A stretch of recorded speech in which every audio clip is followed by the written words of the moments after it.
And now we're gonna go to 175 just to test our skills there. And I think we're gonna be fighting in the two divisions. David does not have a problem at 168. 3 days later, the team of Canelo came over and they said, okay, let's make the fight happen, but we're gonna pay you the minimum. The minimum is $5 million, and that's it. No more, no negotiation, none of that. We agreed to it, and we accepted that, and they disappeared. Oh, hell no! Oh, hell no! This is it!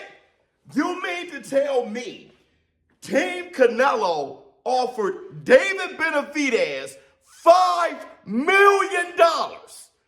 No more, no less. $5 million to fight them. And David Benavidez calls their bluff and says yes. And we accepted that. And then crickets? And they disappeared. Let me put this in perspective. David Benavidez fought Boo Boo Andrade for $7 million.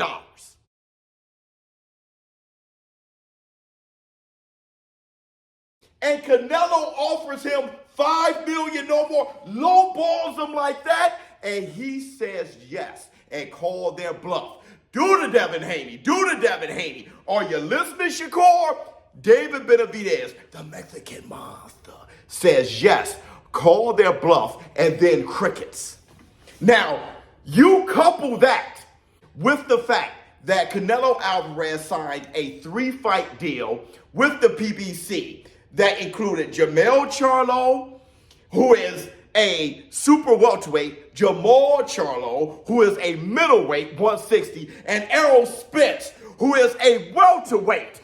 As I've come to find out, those three opponents were Jermell Charlo, who we just fought and beat in the last fight, Jamal Charlo, who has sort of been everybody's sort of leader in the clubhouse to get this match before things got sideways, and the other opponent that was specified was Errol Spence Jr. And no David Benavidez part of that 3-fight deal. Now, I don't give a damn. I know a lot of you guys, you Canelo fanboys, going to jump in the comments and say that's on the PBC for offering that. But let me tell you something. Let me put something on your ear. If you are a warrior, a true face of boxing, a true undisputed champion, you would tell the PBC, look, you want to sign me for 3 fights? Then 2 of those 3 fights at least better be David Benavidez.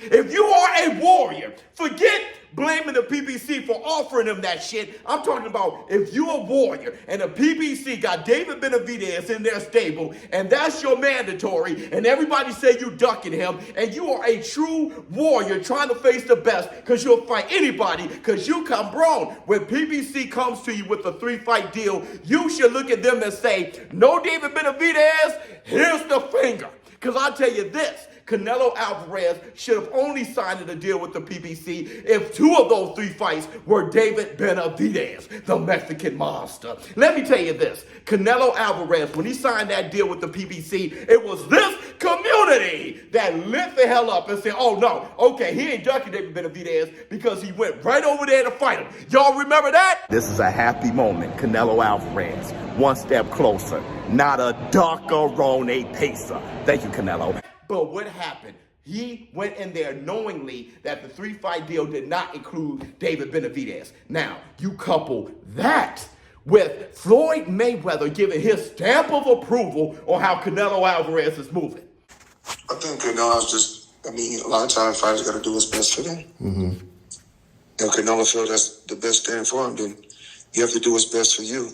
Because you the only one have to get in there, and you the only one have to live the decisions that you make. Oh, hell no! Oh, hell no! This man got Floyd Mayweather's stamp of approval for how he's moving. He lowballed David Benavidez with a $5 million offer, and he signs a 3-fight deal that doesn't include David Benavidez. Let me tell you something. This is the biggest duck in boxing history.